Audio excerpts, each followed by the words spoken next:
I'd like to invite Ms. Sushma Rajput. Her topic for today is Viksit Bharat. Ma'am is from New Delhi and is a social activist and a motivational speaker. She would now enlighten us on that topic. Lakhpat फिर ललकार उठा है, कुरुक्षेत्र के कण कण से फिर पंचजन्य हुंकार उठा है। शत शत आघातों को सहकर जीवित हिंदुस्तान हमारा, जन के माथे पर रोली सा शोभित हिंदुस्तान हमारा। नमस्कार।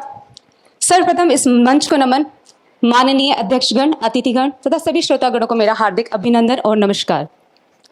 मैं सुषमा राजपूत आज आप सभी के समक्ष विकसित भारत का लक्ष्य पर अपने कुछ विचार लेकर प्रस्तुत हुई हूँ।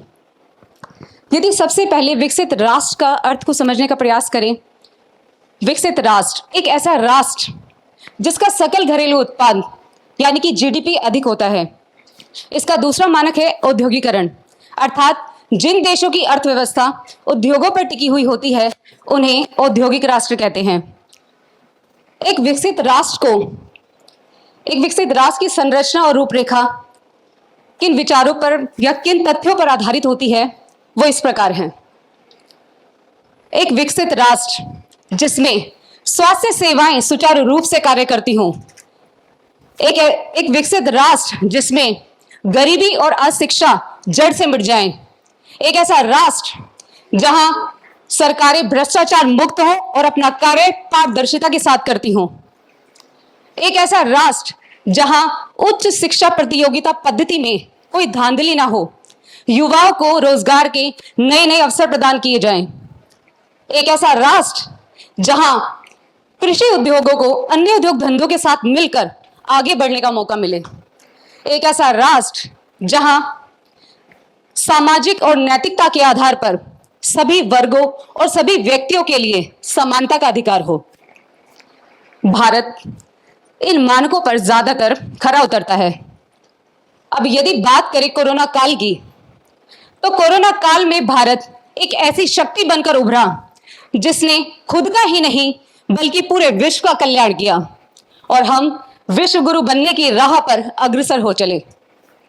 हम वो भारत हैं जिसने पूरी दुनिया को शून्य दिया, वो भारत जो जन कल्याण से लेकर जगत कल्याण का निश्चय रखता है और जिस देश की युवा शक्ति, जिस देश में इतनी युवा शक्ति हो और ऐसी युवा शक्ति अगर ठान ले तो क्या हम विकसित भारत नहीं बन सकते?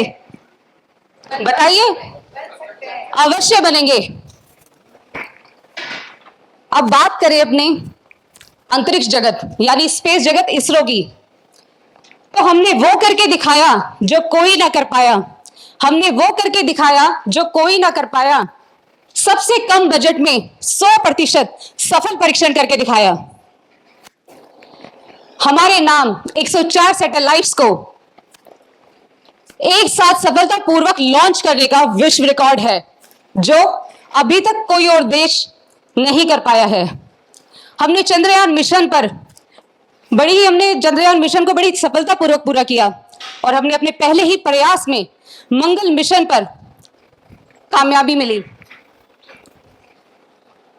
यहां मुझे अटल बिहारी वाजपेयी जी की कुछ पंक्तियां याद आ गई हैं कि दुनिया का इतिहास पूछता रोम कहां यूनान कहां है। दुनिया का इतिहास पूछता रोम कहां यूनान कहां है। घर घर शौर्य दीप जलाता बहुमूल्य ईरान कहां है। दीप बुझे पश्चिमी गगन के व्याप्त हुआ तिन अंधियारा। तब तम की छाती चीर कर चमका हिंदुस्तान हमारा। तब तम की छाती चीर कर चमका हिंदुस्तान हमारा। सड़कों के नव निर्माण से लेकर बुलेट ट्रेन तक का सफर हमने तय किया है। हमारी अर्थव्यवस्था 2023-24 की दर जो कि 8.2% की रही है, आने वाले विगत वर्षों में अर्थात 2027 तक हम विश्व की सबसे बड़ी तीसरी अर्थव्यवस्था बन जाएंगे।